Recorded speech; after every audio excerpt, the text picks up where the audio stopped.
हाँ, तो ऐसा ये सब कुछ कौन कर रहा था? सारी की सारी रिच कंट्रीज ऐसा कर रही थी। From 1870 to 1914, from 1870 to 1914 AD, almost all the countries of Asia and Africa had come under the control of one or the other imperial power। तो वो कह रहा है 1870 से लेकर 1914 तक, 1870 से लेकर 1940 तक ऑलमोस्ट जितनी भी कंट्रीज है ना, एशिया की और अफ्रीका की, एशिया की और अफ्रीका की, यानी एशिया कॉन्टिनेंट और अफ्रीका कॉन्टिनेंट के अंदर जितनी भी कंट्रीज आती हैं, वो सारी के सारे किसी ना किसी इंपीरियल पावर के कंट्रोल में आ गई। सर, इंपीरियल पावर के कंट्रोल में आ गई, इसका मतलब क्या? इंपीरियल पावर के कंट्रोल का मतलब है ऐसी कंट्रीज जिसके पास इंपीरियल पावर है। फिर मतलब तो फिर अरे, अभी मैंने समझा था इंपीरियलिज्म का मीनिंग क्या था। ऐसी कंट्रीज रिच हो और पावरफुल हो, हाँ, तो उन्हीं बात कर रहा है। उन्हीं को बेसिकली यहाँ पे इंपीरियल पावर बोला गया, यानी ऐसी कंट्रीज जो रिच हो और जो पावरफुल हो। तो 1870 से लेकर 1940 तक एशिया की और अफ्रीका की सारी ऑलमोस्ट, मतलब ऑलमोस्ट कह रहा है, एक दो थोड़ी बहुत छूट गई, एक दो को छूट गए, पर ऑलमोस्ट ऑल कंट्रीज किसी ना किसी इंपीरियल पावर के कंट्रोल में आ चुकी थी, रिच पावरफुल कंट्रीज के कंट्रोल में आ चुकी थी। इंडिया भी आ चुका था। इंडिया एशिया में आता नहीं आता? इंडिया भी आ चुका था। किसके कंट्रोल में? ब्रिटेन के। किसके? ब्रिटेन के। फिर कह रहे हैं इम्पीरियलिज्म इन साउथ एशियन कंट्रीज, यानी अभी तो बात कर रहा है ना, अभी सिर्फ एक्सप्लेन कर रहा है, इसी वाले पैराग्राफ को नीचे एक्सप्लेन कर रहा है। ये कंट्रोल में आ गई थी ना एशिया और अफ्रीका की, यहाँ तो उसी को थोड़ा एक्सप्लेन कर रहा है। क्यों कह रहे हैं इम्पीरियलिज्म इन साउथ एशियन कंट्रीज, यानी अब ये एशिया की, पूरे एशिया की बात कर रहा है, केवल साउथ वाले पोर्शन की बात कर रहा है? हेडिंग को देख के क्या लगता है आपको? केवल साउथ वाले एशिया की? हाँ। तो वो कह रहा है south east Asia commands the sea lands between India and China. तो वो कह रहा है अगर आप साउथ ईस्ट एशिया को देखोगे, तो साउथ ईस्ट एशिया मतलब क्या होता है?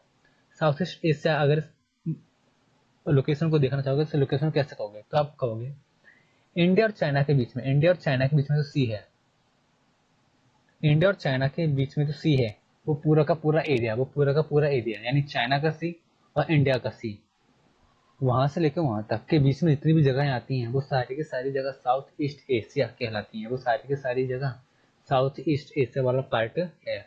तो वो कह रहे हैं from 1500 centuries to 1700 European merchants gain foot holds in south east Asia. तो वो कह रहे हैं 1500 से लेकर 1700 तक, यानी ड्यूरिंग 200 ईयर्स, ड्यूरिंग दो 200 ईयर्स, जो यूरोपियन मर्चेंट्स है ना, यूरोप के, वो साउथ ईस्ट एशिया में अपने कदम जमा चुके थे। फुट होल्ड मतलब क्या? कदम जमा चुके थे। कदम जमाने का मतलब क्या है कि वो लोग यहाँ पर अपना बिजनेस वगैरह स्टार्ट कर चुके थे, यहाँ पर अपना काफी सारा कंट्रोल उन्होंने कर लिया था। बट काफी सारा नहीं, मतलब उन्होंने कंट्रोल करना स्टार्ट कर दिया था, काफी सारा नहीं। बट वो कह रहा है most of the area remain independent. हाँ, मतलब उन्होंने वहां पे आके बिजनेस करना तो स्टार्ट किया, उन लोगों का वहां पे मतलब ठीक ठाक था, लेकिन फिर भी जो वहां के लोग थे ना साउथ ईस्ट एशिया के, वो इंडिपेंडेंट थे। वो क्या थे? इंडिपेंडेंट। इंडिपेंडेंट मतलब क्या? फ्री थे सब लोग, कुछ मतलब कोई प्रॉब्लम नहीं था लोगों को। लेकिन this changed in the 1800, in the 1800, लेकिन ये सब 1800 में चेंज हो गया। ओहो, यानी जो लोग इंडिपेंडेंट थे, क्या वो 1800 के बाद चेंज हो गई? इसका मतलब जो सिचुएशन थी ना वहाँ की, अब वो थोड़ी चेंज हो गई। यानी पहले वो इंडिपेंडेंट थे, लेकिन बाद में वो इंडिपेंडेंट नहीं रहे। सर क्यों? वेस्टर्न्स यानी वेस्ट के जो लोग थे, वेस्ट के जो लोग थे, नोटेबली मतलब होता है स्पेसिफिकली नोटिफाई करना, नेम बताना, नेम स्पेसिफाई करना। तो अगर हम स्पेसिफाई करें तो कुछ वेस्ट के कुछ लोग थे, जैसे कि डच, ठीक है, डेनमार्क के लोग यानी डच, ब्रिटेन के लोग ब्रिटिश, फ्रांस के लोग फ्रेंच, ये लोग आ गए, ये लोग 1800 में आ गए साउथ ईस्ट एशिया में। और उन्होंने क्या किया? मैनिपुलेटेड लोकल राइवलरीज, यानी ये साउथ ईस्ट एशियन कंट्रीज में आए, और साउथ ईस्ट एशियन कंट्रीज, अब कंट्रीज के बीच में आपस में तो लड़ाई चलती रहती है, जैसे हमारी भी कंट्री है, तो हमारे कंट्री के लोग भी आपस में लड़ते रहते हैं। तो इन लोगों ने, तो इसी चीज को बोलते हैं लोकल राइवलरी, आपस के लोगों में लड़ाई झगड़ा होना। तो इन लोगों ने इसी आपस के लड़ाई झगड़ों को क्या किया? मैनिपुलेट किया। मैनिपुलेट मतलब होता है बातें बढ़ा चढ़ा कर कहना, बातें बिगाड़ देना, बातें और खराब कर देना। तो इन लोगों ने लोकल राइवलरीज का बेनिफिट उठाया। हमारे जो आपस में जो हम लोग लड़ते थे ना, उस चीज को ना फायदा उठाया, उसको और बढ़ा डाला, और हम लोगों को एज अ आर्मी यूज किया, हम लोगों को एज अ आर्मी यूज किया। अगर आपको याद हो तो, अगर आपने भी पढ़ा हो तो, वर्ल्ड वॉर 2 में जब ब्रिटिश ने लड़ा था, जब ब्रिटिश वर्ल्ड वॉर 2 में शामिल थी, तो ब्रिटिश वालों ने पता है वॉर में ब्रिटेन के लोग नहीं उतारे थे, उसने सबसे ज्यादा यूज किया था इंडियन आर्मी का, जबकि फाइट थी ब्रिटेन के लोगों की, लेकिन उनकी आर्मी में थे कौन से लोग, इंडियंस। तो उन्होंने हम लोगों का यूज किया था, उन लोगों ने क्या किया था, उन लोकल लोगों को ही क्या किया, अपनी आर्मी की तरह यूज किया, कुछ टेक्नोलॉजी यूज की, और साउथ ईस्ट एशिया में क्या किया, कॉलोनाइज मतलब क्या, कॉलोनाइजेशन मतलब क्या, कॉलोनीज बनाना। और उन्होंने क्या किया, नई टेक्नोलॉजी डेवलप की, और साउथ ईस्ट एशिया में अपनी कॉलोनीज बना ली। Colonization of the region brought mixed result, यानी कॉलोनाइजेशन से कुछ ना कुछ मिक्स्ड रिजल्ट आया। क्या रिजल्ट आया, इसके ऊपर क्वेश्चन बन सकता है कि कॉलोनाइजेशन से क्या क्या रिजल्ट आए, क्या क्या फर्क पड़ा कॉलोनाइजेशन से। तो economies grew based on cash crops, okay, और goods that could be sold in the world market. तो वो कह रहे हैं इकोनॉमीज ग्रो हुई, ठीक है सर, किस बेस पर इकोनॉमी ग्रो हुई, ऑन द कैश क्रॉप्स, यानी कुछ कंट्रीज इतनी अच्छी हो गई, इतनी कंट्रीज मतलब ग्रो हो गई कि उनके बहुत पैसे इकट्ठा होने लगा। कैश क्रॉप मतलब क्या, कैश बहुत ज्यादा इकट्ठा होने लगा उनके पास, मतलब कि पैसे ही पैसा आने लगा, ठीक है। और कुछ ऐसे कि उनके वो पूरे वर्ल्ड वाइड बेचने लगे, वो वर्ल्ड वाइड बेचे जाने लगे, वर्ल्ड वाइड गुड्स सोल्ड किए जाने लगे, ठीक है। फिर कह रहे हैं रोड्स, हार्बर, आप सोचो सर मार्किंग कैसे हो रही है ऑलरेडी। एक्चुअली आज मैंने मॉर्निंग में रिकॉर्ड कर दिया था, लेकिन वो टेक्निकल इशू हो गया और फिर दोबारा से मेरे को रिकॉर्ड करनी पड़ रही है। तो ये तो हुआ ही हुआ, ठीक है, ये तो चेंजेस हुए ही हुए। दूसरा कह रहा है रोड्स, हार्बर्स मतलब पोर्ट्स, हार्बर्स मतलब क्या, पोर्ट्स, बंदरगाह होते हैं, यहाँ पे शिप्स वगैरह आते हैं। Rail systems, improved communication and transportation but mostly benefited European business. क्या कह रहा है कि जब ये लोग आए थे ना हमारे यहाँ पे, कॉलोनी उन्होंने स्टेब्लिश की थी, तो उसके ये तो बेनिफिट हुआ, एक बेनिफिट तो ये हो गया, दूसरा बेनिफिट ये भी हुआ था, तो उन्होंने रोड्स बनाना स्टार्ट किए, हार्बर्स बनाना स्टार्ट किए, रेलवे सिस्टम स्टार्ट किए, कम्युनिकेशन का सिस्टम उन्होंने इम्प्रूव किया, ट्रांसपोर्टेशन का सिस्टम उन्होंने इम्प्रूव किया। आपको एग्जाम्पल दूं अगर मैं इसका ही, कि उन्होंने ये सब इम्प्रूव किया भी था कि नहीं किया था, ये तो झूठ लगा हुआ है, नहीं। आप गूगल पे सर्च करना, इंडिया में सबसे पहले ट्रेन कब बनी थी और किसने बनवाई थी, तो आपको पता चलेगा ब्रिटिशर्स ने ही बनवाई थी। हमारे इंडिया में जो फर्स्ट ट्रेन जब बनी थी ना, तो हम इंडियंस ने नहीं बनाई थी, मतलब काम करने वाले लोग इंडियंस थे, लेकिन जो थॉट था, जो आइडिया था, जो टेक्नोलॉजी थी, वो किसकी थी, ब्रिटिशर्स की। यानी इन लोगों की वजह से कुछ तो हमें फायदा हुआ था, इन लोगों ने अपने बेनिफिट के लिए, लेकिन क्या लिखा हुआ है, अपने बेनिफिट के लिए उन्होंने ट्रेन बनाई थी, तो लिखा हुआ है इट बेनिफिटेड यूरोपियन बिजनेसेस। लेकिन इससे जो सबसे ज्यादा फायदा हुआ, मोस्टली, सारा नहीं, मोस्टली मोस्टली जो इनको बेनिफिट, मोस्टली जो बेनिफिट उन चीजों का, वो सबसे ज्यादा बेनिफिट किसको हुआ था, यूरोपियंस को, यूरोपियन बिजनेस को। उन्होंने अपने बेनिफिट के लिए ही सारी चीजें की थी। अब आप बताओ, ये इंडिया का डेवलपमेंट क्यों करके आएंगे, वो तभी करेंगे उनको कोई बेनिफिट होगा, हाँ। तो अपने बेनिफिट के लिए उन्होंने क्या था, हाँ however, education, health, sanitation did improve, और हेल्थ एजुकेशन ये भी इम्प्रूव हुई, तो थर्ड पॉइंट ये हो गया। आपसे क्वेश्चन पूछ रहे हैं ना, तो ये 3 पॉइंट आपको लिख देने हैं। Unlike other colonial areas, millions of people from other areas of, वो कह रहा है इन लोगों को छोड़ के, यानी कॉलोनियल एरियाज को छोड़ के, तो कॉलोनियल एरियाज को छोड़ के यानी इन लोगों को छोड़ के जो कॉलोनीज में रहते हैं, यानी सर कौन सी कॉलोनीज में रहते हैं, यही जो बाहर से आए हैं, बाहर कंट्रीज से आए हैं, जो बाहर की एम्पीरियल पावर वाली कंट्रीज से आए हैं, वीक कंट्रीज में कंट्रोल करने के लिए, इन लोगों को छोड़ दिया, अगर इन लोगों को छोड़ दिया तो भी काफी सारे लोग, millions of people from other areas of Asia, वो एशिया के अलग अलग जगह से, और एशिया के ही नहीं बल्कि वर्ल्ड की अलग अलग जगह से क्या हुआ, एक साथ आए, किस लिए, टू वर्क ऑन प्लांटेशन, उन्होंने प्लांटेशन का काम किया वहाँ पे, और माइंस वगैरह में काम करने के लिए वो आए, इन साउथ ईस्ट एशिया में माइंस वगैरह का काम करने के लिए आए, ठीक है, ज्यादा कुछ था नहीं। अब एक काम करना, क्वेश्चन आंसर तो बाद में करना, क्वेश्चन आंसर मैं समझा रहा हूँ अभी आपको, फिर भी क्वेश्चन आंसर को करने से पहले एक पूरे चैप्टर को ना दोबारा से रीड कर लेना, रीड कर लो, ठीक है, बहुत अच्छा। और अगर फिर भी आपको अच्छी कमांड आपको करनी है, आप चाहते हो कि चैप्टर पे अच्छी कमांड हो जाए, तो मैं आपको एक ट्रिक बता सकता हूँ जो आप करो। तो संडे आने वाला है, संडे को सैटरडे को मैं होमवर्क नहीं दूंगा, आप बता देना बेशक। आप ना सारी वीडियोस, चैप्टर की सारी वीडियोस एक साथ देख लेना, एक फ्लो में, एक फ्लो में देख लेना। एक पहले तो चैप्टर पढ़ लेना, खुद से पढ़ लेना, और खुद से जितना इंटरप्रेट हो पाए उतना करने की कोशिश करना। फिर उतना सा होने के बाद ना एक बार घर पे ना सारी वीडियोस चैप्टर की एक फ्लो में देख लेना, आपकी अच्छे से कमांड हो जाएगी चैप्टर पे। ये एक तरीका है, और कोई तरीका नहीं चैप्टर पे कमांड करने की। फिर आपको सर भूल गई जो चीज़ आपने बताई, तो अब ऐसा होगा, बार बार वीडियोस आपको देखनी पड़ेंगी, बार बार वीडियोस आपको देखनी पड़ेंगी, ठीक? ये टिक वाले क्वेश्चन आपके हो चुके होंगे, देख लेना। अगर नहीं भी हुए तो आपको करने खुद ढूंढने हैं, नहीं मिले तो मुझे बताना, नहीं मिले तो मुझे बताना, पर आपको हो जाना चाहिए। मैंने लास्ट डेट देते हैं। आज आपको कैपिटलिज्म करना है, आज आपको इंपीरियलिज्म करना है, मीनिंग लिखे हुए हैं। क्या दो इल इफेक्ट हुए थे इंडस्ट्रियलाइजेशन के, दो इफेक्ट हुए थे। एक तो उसकी वजह से क्या उस इम्पैक्ट पड़ता, उसका इम्पैक्ट पहला पड़ता है कैपिटलिज्म पे, और दूसरा इम्पैक्ट पड़ता है इंपीरियलिज्म पे। ध्यान होता है वीडियो में, ठीक है? तो नाम लिखने केवल यहाँ पे।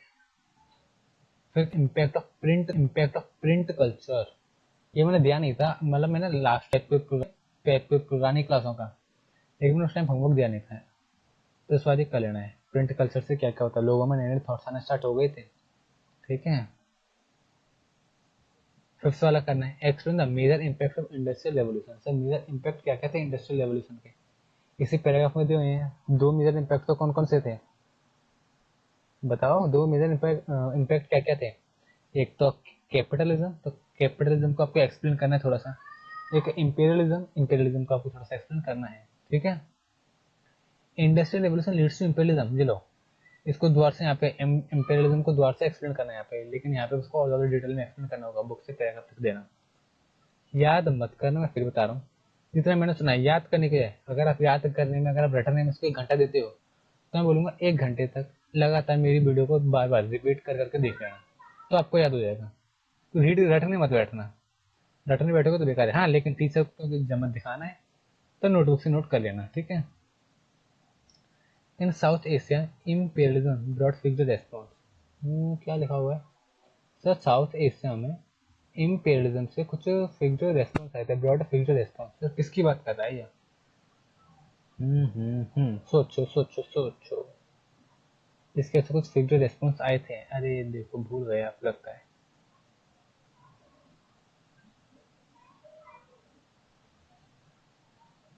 वो बात कर रहा है इस टॉपिक की, इस वाले एरिया की वो बात कर रहा है।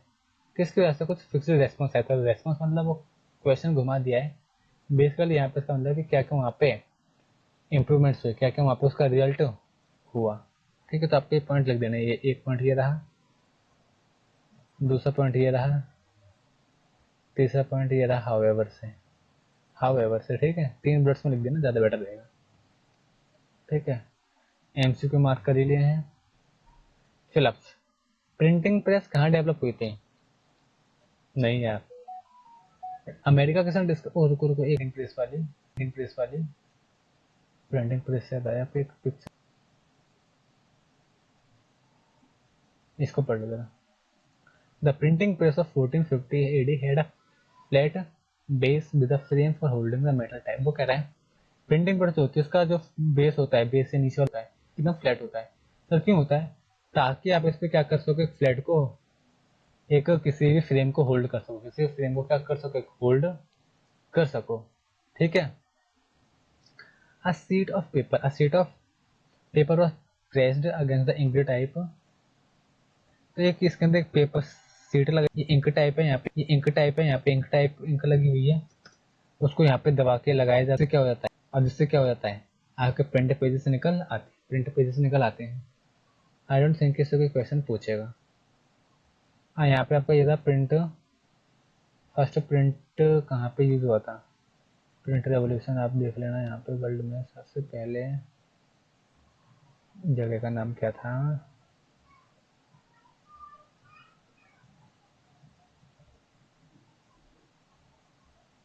क्वेश्चन क्या था एग्जैक्टली?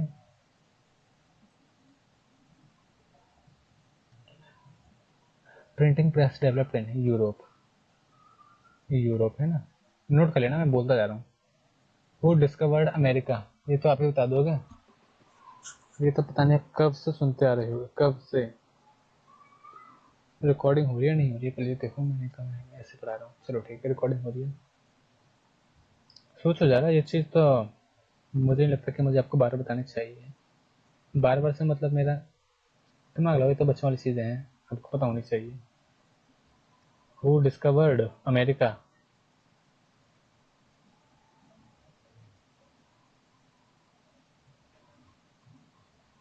नहीं पता आपके बुक में, पता नहीं शायद इसका जिक्र नहीं दिया, पुराने जनरल क्वेश्चन पूछ लिया। कोलंबस आएगा बेसिकली इसका आंसर क्या है, कोलंबस, COLUMBUS, COLUMBUS, कोलंबस।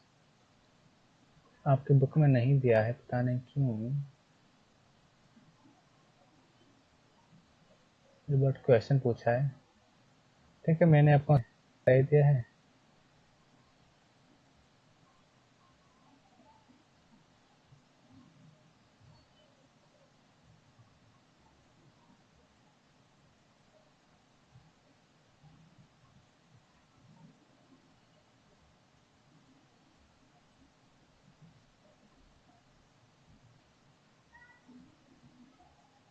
ये रहा लिखा हुआ है, क्रिस्टोफर कोलंबस, क्रिस्टोफर कोलंबस, ठीक है, ये इस पर नहीं लेना, ठीक है, दिया हुआ है,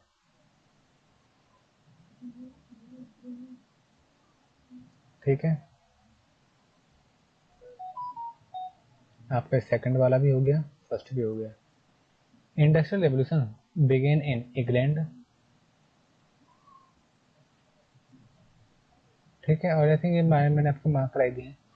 इंडस्ट्रियल रेवोल्यूशन की वजह से क्या हुआ था, लेड टू कैपिटलिज्म, कैपिटलिज्म देखो सबसे पहले, ठीक है, एक ही आंसर लिखना है, कैपिटलिज्म, ठीक है। Who were against the private property, who were against the private property, अब बेसिकली ये मेरे को पता नहीं ऐसा क्यों लगता है, आपने इसके बाद का ना एक पेज मिस कर दिया। ये कार्ल मार्क्स की पिक्चर स्टडी दी है ना, कार्ल मार्क्स वाली, कार्ल मार्क्स की अगर आपको दे रखी है, ये 21 पेज है, 21 का बात है, 22 भेजा तो है, दिया नहीं है बेसिकली, है ना, तो इसका आंसर कार्ल मार्क्स आएगा।